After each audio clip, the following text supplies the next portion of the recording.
गेहूं की डिमांड केंद्र और राज्य सरकारों में खींचतान। केंद्र को भेजा चिट्ठी से हाल, कैसे होगी आपूर्ति बहाल। गेहूं आपूर्ति पर घमासान, क्या सरकारों में रहेगा मलाल। गेहूं की जंग, क्या दिखाएगी सरकारों में कोई रंग।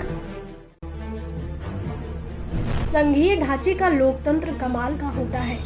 राजनीतिक दल भले ही एक हो, लेकिन जब बात केंद्र और राज्य की हो या फिर राज्यों के बीच की, तो फिर सब अपने अपने हित के लिए एक दूसरे के सामने सीना तान कर खड़ा हो जाता है।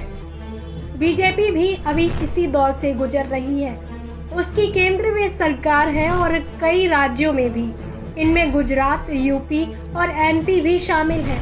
इन तीनों राज्यों की सरकारों ने केंद्र सरकार से कहा है कि वो एनएफएसए के तहत गेहूं आपूर्ति फिर से बहाल करें।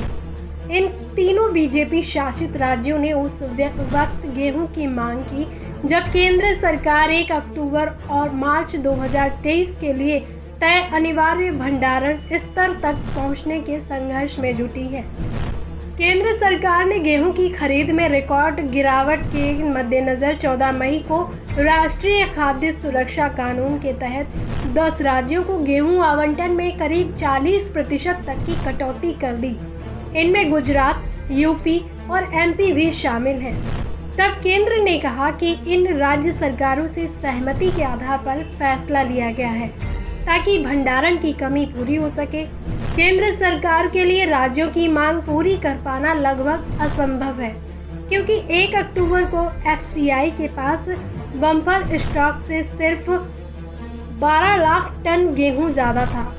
1 अप्रैल 2023 को भी यही स्थिति बनने की गुंजाइश है।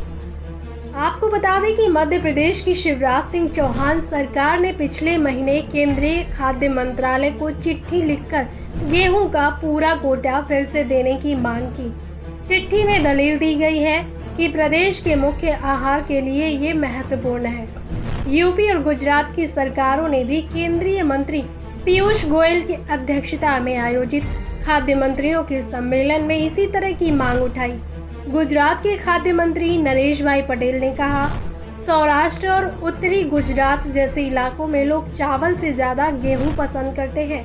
हम सरकार से गेहूं आवंटन बढ़ाने का आग्रह करते हैं। तो वहीं यूपी के खाद्य मंत्री सतीश चंद्र शर्मा ने कहा कि पश्चिमी यूपी से चावल के ज़्यादा आवंटन की शिकायतें आ रही हैं। उन्होंने कहा कि केंद्र अगर हमारी मांग मान ले तब बहुत मदद हो जाएगी, लेकिन केंद्रीय मंत्री पीयूष गोयल ने अपने संबोधन में इस बात की चर्चा भी नहीं की। अब आगे क्या होता है ये देखने वाली बात होगी। इस पर आपकी क्या राय है, कमेंट के जरिए ज़रूर बताएं।